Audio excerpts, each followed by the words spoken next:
आपल्या भक्तांसाठी त्यांच्या जीवाला एवढी भूर लागलेली आहे, त्यांची शरीर प्रकृती कुठली साथ न देता ते एवढं करायचं कोणासाठी?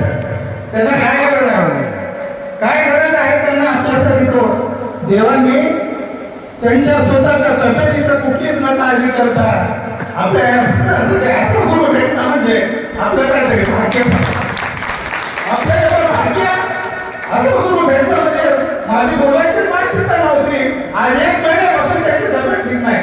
त्यांना टायफॉइड झाला, टायफॉइड झाला, अजून त्यांच्या पाठीमागे भरपूर आजार आहेत. एवढा गोळ्या खातात, माझं रूप भरून येतं ते गोळ्या खात असताना त्यांनी पाहिलं होतं. आम्ही बऱ्याच ठिकाणी एकत्र असतो दोघं.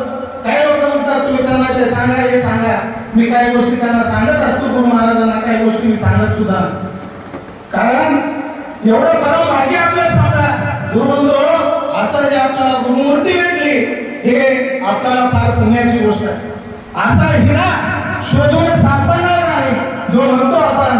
तशा पद्धतीचे बाळादेव महाराजांचे आपल्या गादीवर जे आहे, आज या वयामध्ये 26 वर्षांचे लेकर, 26 वर्ष ज्याचं असते ते कुठं कुठं भटकत आहे पहा तुम्ही, विचार करा.